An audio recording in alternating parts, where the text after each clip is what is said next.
السلام عليكم أحبابي الكرام، كل عام وأنتم بخير، رمضان كريم.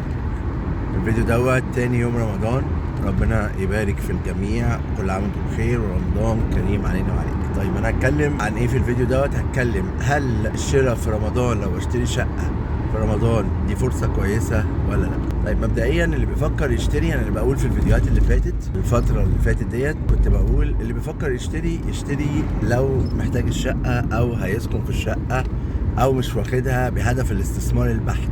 يعني هدف السكن يليه الاستثمار، مش هدف الاستثمار يليه السكن، لا، هدف السكن يليه الاستثمار. اللي بيفكر يشتري بهدف السكن والاستثمار بعده يشتري، ده اللي انا بنصحه يشتري. انما اللي بيفكر يشتري بهدف الاستثمار وفقط، لا، ما يشتريش دلوقتي. ليه؟ علشان خاطر الفرص الفترة ديت مش هتبقى الاستثمارية نظرا لاستقرار الاسعار، وان الاستثمار لو هشتري يبقى لازم يكون طويل الاجل. طيب انا عامل الفيديو دوت على اساس ان انا اقول لكم لو هنشتري في رمضان فرصة ولا لا. اللي بيفكر يشتري بنفس الطريقه اللي انا قلت عليها يشتري في رمضان بتبقى الشركات عامله عروض. انتوا عارفين رمضان ده بيبقى شهر الكرم وشهر الخير، فبتلاقي الشركات عامله عروض، وبتلاقوا حتى اعلانات عقاريه كتير جدا في التلفزيون ماليه الدنيا في رمضان. يعني لو انت بتشتري في رمضان جو اهيد، لو انت بتاخد قرار جو اهيد، على الاقل لو حتى هتنزل اجازه، لو حتى مش هتكون موجود دلوقتي، لو حتى كده احجز في رمضان وثبت السعر اللي انت هتشتري فيه او نظام السعر اللي هتشتري فيه. لكن طبعا زي ما بتكلم دايما وبقول ضوابط الشراء لازم تكون موجوده، مش مجرد ان انا بقول لك اشتري فتروح تشتري من اي حد.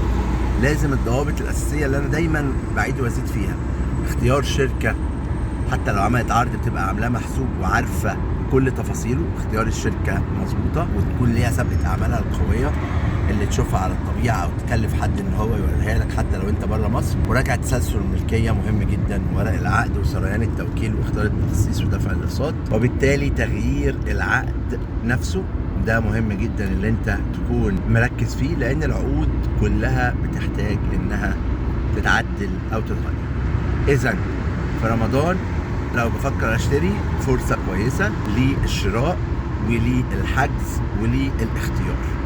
شركات بتبقى عاينة شوية مشاريع كده كويسة تنزل بيها في رمضان، بتبقى مركزة انها تعمل عروض كويسة في رمضان، وبالتالي اللي بيفكر يشتري يستغل الوقت بتاع رمضان دوت ويقدم على الشراء.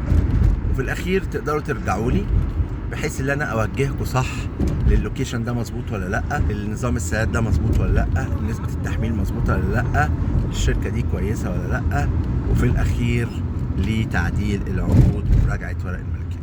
رمضان شهر الخير وشهر البركة وشهر الرحمات، حاولوا تستفادوا بيه وما تضيعوش وقتكم.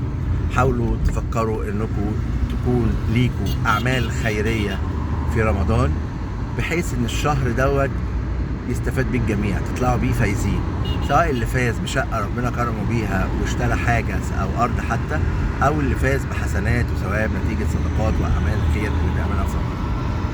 دمتم بخير، ان شاء الله نكمل مع بعض في الفيديوهات اللي جاية. شوفوا بقى حابين اصور لكم اتكلم لكم في مواضيع ايه بعينها او بشكل خاص، طرحوا عليا الامور اللي انتوا عايزين اتكلم فيها وهكلمكم فيها ان شاء الله. دمتم بخير، كان معكم محمد المهدي، ولا تنسوا الدعاء لاخي عبد الله بالرحمه والمغفره.